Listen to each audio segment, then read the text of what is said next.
Hello, friends. I hope you're doing well today. Let me share a story that still makes me smile, though at the time, it hurt deeply. As a mother, I've spent years cooking meals for my family. Food was how I showed love, how I kept traditions alive. But one evening at my own dinner table, my son's wife laughed at my cooking, mocked it, right in front of everyone. It stung. But instead of arguing, I stayed quiet and came up with a surprise recipe she would never forget. Stay with me. This story has a flavor all its own. Cooking has always been my love language. When my children were small, every birthday, every holiday, even ordinary Tuesday nights, I poured my heart into meals. I wasn't a professional chef, but I believed food carried memories. A pot roast on Sunday meant comfort. A pie cooling on the windowsill meant celebration. The smell of fresh bread meant home. So when my son married, I thought sharing my cooking would be one way to connect with his wife. I wanted her to feel welcome, to know she was part of our family. That's why, when they agreed to come over for dinner, I planned carefully. I set the table with the nice china, polished the silver, and cooked all the favorites. Roast, chicken with herbs, creamy mashed potatoes, and an apple pie like the ones my son grew up on. I wanted the meal to feel like tradition, like love served on a plate. They arrived right on time, carrying the chatter of youth into my quiet house. My son kissed me on the cheek, smiling, and my heart swelled. But my daughter-in-law, let's call her Emily, looked around the kitchen with a faint smirk, as though she was already judging everything she saw. I brushed it off. Maybe she was tired. Maybe she didn't mean it. I brought the food to the table, proud of how everything had turned out. The roast glistened. The potatoes were whipped just right. The pie still warm. As we began to eat, my son complimented the chicken. "Mom, this tastes just like when I was a kid." His words lit up my heart. That's exactly what I had hoped. But Emily picked up her fork slowly, poked at the food, and raised an eyebrow. "Huh," she said, loud enough for both of us to hear. "This is interesting," I smiled politely. "Is it not to your taste?" She laughed lightly, shaking her head. "It's just, well, I guess it's kind of old-fashioned. Heavy. My family usually eats healthier. Less butter, less salt." The way she said butter and salt made them sound like dirty words. I felt my cheeks warm, but I stayed calm. "This is the way my mother taught me. It's the food your husband grew up on." Emily tilted her head, still smirking. "No wonder he never learned to cook for himself. I guess he was too used to this." She gestured at the food like it was beneath her. Her words landed like a slap. My son shifted uncomfortably, trying to change the subject, but the damage was done. Every bite I took after that felt heavy, tasteless. My kitchen, once full of pride, suddenly felt like a stage where I had been mocked. I didn't argue. I didn't snap back. Instead, I smiled tightly and cleared the plates when dinner was done. But inside, my heart ached. Cooking had always been my way of saying I love you. And that night, my love had been ridiculed at my own table. But as I lay awake later, staring at the ceiling, something changed. I realized I didn't want to fight her with anger. If she thought my cooking was outdated, maybe it was time to show her a different side of me. A side she would never forget. That night, after they left, I stood in my kitchen staring at the empty dishes. The table was cleared, the chairs neatly pushed in, but the silence pressed down on me. Cooking had always been my joy, the way I gave pieces of myself to the people I loved. And yet, just hours earlier, that love had been mocked. I tried to shake it off, but the words wouldn't leave me. Old-fashioned. Heavy. Too much butter, too much salt. I thought about all the nights I had stayed up late, making sure my son had a hot meal after football practice, about the casseroles I'd carried to potlucks, the cakes I'd baked for birthdays, the soups I'd brought to sick neighbors. My food had been my language, and now I felt as if someone had sneered at the very heart of me. For a while, I let the sadness wash over me.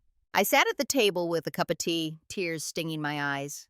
It wasn't just about the food. It was about respect, about being seen, valued, appreciated. But as the hours ticked by, my sadness began to shift. I reminded myself that I wasn't powerless. I didn't have to argue, and I didn't have to defend myself. Instead, I could show her something she didn't expect. That's when the idea came. See, Emily prided herself on her modern cooking, quinoa bowls, kale smoothies, avocado everything. She was always talking about health and trends, about what was in and what was out. So I decided, if she thought I was stuck in the past, maybe it was time to surprise her with something from the future. But not in the way she expected. I remembered an old family recipe tucked away in my mother's cookbook, one that combined traditional flavors with something unique. It wasn't just food. It was history, creativity, and love, all in one dish.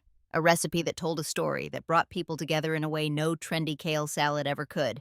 That would be my answer. Not harsh words, not arguments, but a surprise recipe that would speak louder than anything else. I spent the next few days planning.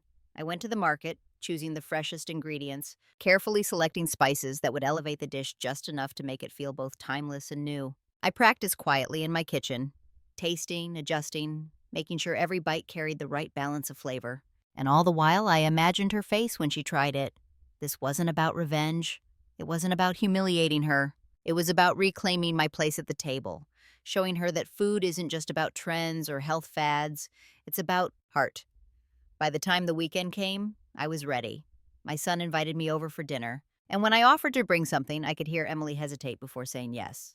Perfect. She didn't know it yet, but she was about to learn that underestimating a mother, especially one who speaks through her, cooking, is always a mistake. The following Saturday, I carried my covered dish up the steps to my son's house. The weight of it wasn't just in the pan, it was in my heart, my pride, my determination. This wasn't just food, it was my answer. When Emily opened the door, her smile was polite, but thin. "Oh, you brought something," she said, glancing at the dish like it might be another pot roast drowning in gravy. "Yes," I replied calmly. "Something special." We set the table, and the tension in the air was thick enough to slice with a knife. My son tried to keep the conversation light, asking about the neighbors, work, the weather. But I could see Emily watching the covered dish with curiosity and maybe even a little suspicion. Finally, I set it in the center of the table and lifted the lid. Steam rose, carrying the aroma of herbs, garlic, and roasted vegetables layered with tender meat and a sauce so fragrant it seemed to wrap around the room. It wasn't heavy. It wasn't greasy. It was balanced, bright, and inviting. "What is that?" Emily asked, her voice betraying more interest than she intended. I smiled. "A recipe from my mother. She called it heritage stew. It blends old flavors with a lighter touch. Something you can't quite place, but once you taste it, you'll remember it." I ladled portions onto their plates. My son dug in first, his eyes widening. "Mom, this is amazing," he said, his voice full of genuine delight. Emily hesitated, fork poised in midair. I could almost hear her pride whispering not to give me the satisfaction, but the aroma was too much. She finally took a bite. Her expression changed in an instant. Surprise, then a flicker of confusion. Then, reluctantly, admiration. "This is actually really good," she admitted. She took another bite, slower this time, savoring it. "It's lighter than I expected. And the flavors? Where did you learn to do this?" I let the corner of my mouth curve into a smile. "From my mother, and now from me." It's an old recipe, but with a twist. Sometimes the past and the present can meet in the same dish. For the first time, she didn't have a snide remark. She just kept eating, her fork clinking against the plate as if she couldn't help herself. The table felt different after that. My son beamed, asking for seconds. Emily asked questions about the spices, the method, even about my mother. Her tone wasn't mocking this time. It was curious, respectful, and in that moment, I didn't feel mocked. I didn't feel old-fashioned. I felt exactly what I had always wanted to feel. Seen. As dinner ended, Emily set down her fork and looked at me across the table. "I guess I was wrong the other night," she said quietly. "You really do know what you're doing in the kitchen." I met her gaze, steady and calm. Cooking isn't about keeping up with trends. It's about love, about bringing people together. She nodded, not smiling, but not smirking either. And in her eyes, I saw something I hadn't before, a flicker of respect. After dinner, the dishes were stacked high, but for once I didn't mind. I stood at the sink rinsing plates when Emily appeared beside me, a dish towel in her hands. Normally she would have left me to it, but that night she stayed. For a while we worked in silence, the clink of dishes filling the gap between us. Finally she cleared her throat. "I owe you an apology," she said softly. I glanced at her, unsure if I'd heard right. She kept drying, her eyes focused on the plate in her hands. "The other night when I made those comments, I shouldn't have said them. I was rude." Her words hung in the air, tentative but genuine. I let out a slow breath. "Why did you say it, Emily? Why mock me like that?" She hesitated, then sighed. "Because I felt threatened, I guess." "Silly, isn't it? You're such a good cook, and I've always struggled in the kitchen. My family never cooked much, and when I married your son, I worried I'd never measure up. So instead of admitting that, I made fun of you. It was easier to laugh than to feel small." Her honesty caught me off guard. I had expected excuses, maybe even more defensiveness, but not this. I put down the sponge and turned to her. "Emily, you don't need to compete with me. I'm not trying to take your place. I just want to share what I know and maybe pass a little of it on if you're open to it." For the first time since I'd known her, her eyes softened. You'd teach me? Of course, I said with a smile. Cooking isn't about perfection, it's about love, patience, and a little bit of practice. We can learn together. She laughed lightly, a nervous sound. I burned spaghetti last week. You really want to start with me? I chuckled. Even the best cooks have burned more than their share of meals. That's how you learn. Something shifted in that moment. The wall between us, the one built from pride and insecurity, began to crumble. Over the next few weeks, Emily started coming into my kitchen more often. Sometimes she'd stand at the counter watching me chop onions. Sometimes she'd bring over a recipe she'd found online, asking me to help her make it. We made mistakes, shared laughs, and slowly, step by step, we found common ground. One evening, as we pulled a batch of cookies from the oven, she smiled at me, not the polite, guarded smile I was used to, but a warm, genuine one. You know, I used to think you judged me, but now I see you were just trying to love us the best way you knew how. Her words brought a lump to my throat. That's all I've ever wanted, Emily. For you to feel loved, and for this house to feel like home. And in her eyes, I saw something I hadn't before. Acceptance.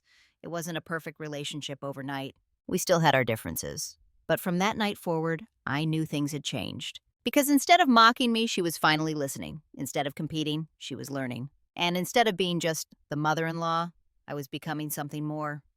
A few weeks later, my son called to invite me over for Sunday dinner. He sounded unusually cheerful. "Mom," he said, "Emily wants to cook something special. She's been practicing." I was surprised, but I agreed. When I arrived, the table was set neatly, candles lit, and the smell drifting from the kitchen was instantly familiar. I froze in the doorway, recognizing the aroma of herbs and roasted vegetables. It was the very same recipe I had made. That night, the heritage stew. Emily emerged from the kitchen, wiping her hands on an apron. She looked nervous, almost shy. "I hope it turns out," she said. "I used your notes, and a few calls to ask questions." My son grinned. "She's been working on it all week." As we sat down, Emily served each plate carefully. I took a bite, and to my surprise, it was nearly perfect. The balance of flavors, the tenderness of the meat, the brightness of the herbs. It was clear she had put effort, patience, and care into every step. My son took his first bite and immediately smiled. "Emily, this is incredible. You nailed it." Emily looked at me, waiting for my reaction. Her eyes carried something I hadn't seen before. Respect, but also hope. "It's wonderful," I said, my voice steady. "You've made it your own, and you've done it beautifully." Her shoulders eased, and she let out a breath she had clearly been holding. "I wanted to show you that I was listening," she admitted. "That I learned something from you. Not just about cooking, but about patience, and love, and family." The room was quiet for a moment, except for the clink of forks and the soft hum of conversation from the children. She continued, "I shouldn't have mocked your cooking that first night. I was defensive, and I let my pride get in the way. But you didn't fight back. You taught me something instead. And I'm grateful." Her words reached me deeper than any compliment could. I nodded slowly. "Emily, I don't need perfection. I just need us to respect each other. This," I gestured at the meal, "is more than food. It's understanding. And I'm proud of you." The dinner went on with laughter, lighter than before. The children asked for seconds. My son looked proud, and Emily finally seemed at peace in her own kitchen. That evening, as I walked to my car, Emily followed me to the door. She hugged me, not stiffly, not out of obligation, but with genuine warmth. "Thank you," she whispered, "for the recipe, and for not giving up on me." Driving home, I realized the surprise recipe had done more than fill plates. It had bridged a gap between two women who had once stood on opposite sides of pride and insecurity. Sometimes respect doesn't come from confrontation. It comes from showing, patiently and quietly, that love can be served in more than one way. And that night, I knew we had both tasted something more important than a meal. We had tasted the beginning of real family. In the end, it wasn't about a recipe, or even about food. It was about respect, patience, and the quiet strength it takes to respond to hurt with love. My daughter-in-law once mocked my cooking, and yes, it stung. But instead of fighting back, I showed her another way. And in that small act, I gained something far greater than pride. I gained her respect. And together we found common ground where family can truly grow. So if you've ever felt dismissed or underestimated, remember this. Sometimes the best answer isn't anger. It's showing who you are, steady and true. Because in the end, love, like a good recipe, has a way of bringing people back to the table. If this story touched you, please like, share, and subscribe for more.